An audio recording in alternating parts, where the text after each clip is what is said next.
Okay, so we've talked about API, about web APIs. We talked about the different types of web API, and now it's time for REST. So what exactly is REST?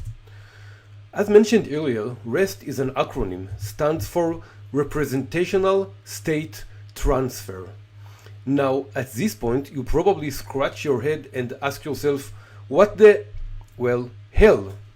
Yeah, I did it too, the first time I met this strange expression. But there is some logic in it, and here is an explanation in some simpler English. So, what this definition means is basically that REST API enables transfer of representation of a resource's state. Now, note the italicized words. We are discussing here transfer of a representation of the state. And let's explain exactly what it means. Let's say we have a client and a server. Now, as we mentioned before, REST, like similar web APIs, works in a request-response model. So what happens is this. The client sends a request for the server and asks for a resource's state. Now let's understand what exactly a state is. So we define state as the current resource properties and or the result of an action on the resource. So in our case, let's say that what we are looking for is order number 17.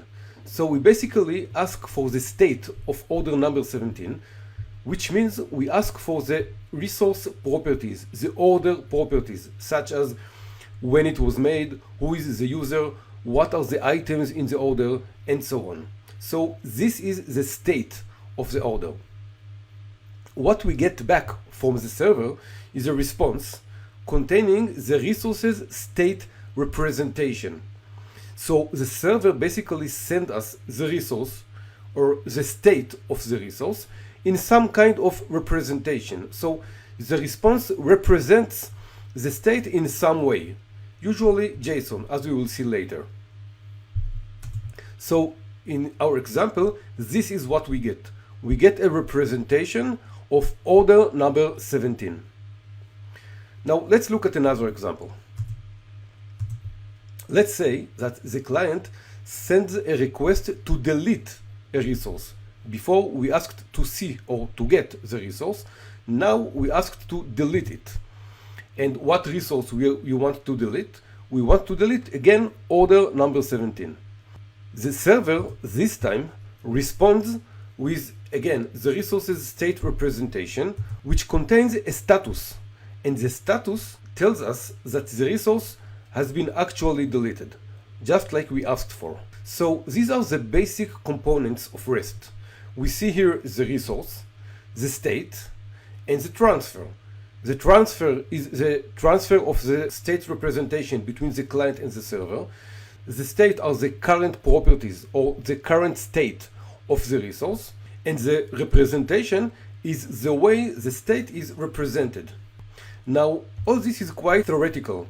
What happens in the real world, or in other words, what happens when we want to implement an actual REST API? So in this case, we will use usually the HTTP protocol. And how will the request and the response look like using HTTP? Well, like this. The request will look something like get/API/order/17, and the response is a number, in this case 200, and OK, and some kind of JSON. Now, later in this course, we will deep dive into each component of the request and the response. So don't worry if you don't understand exactly what is going on here. But suffice to say that this is a general representation of the request and the response over the HTTP protocol. And now let's deep dive into how a request and a response look like in REST.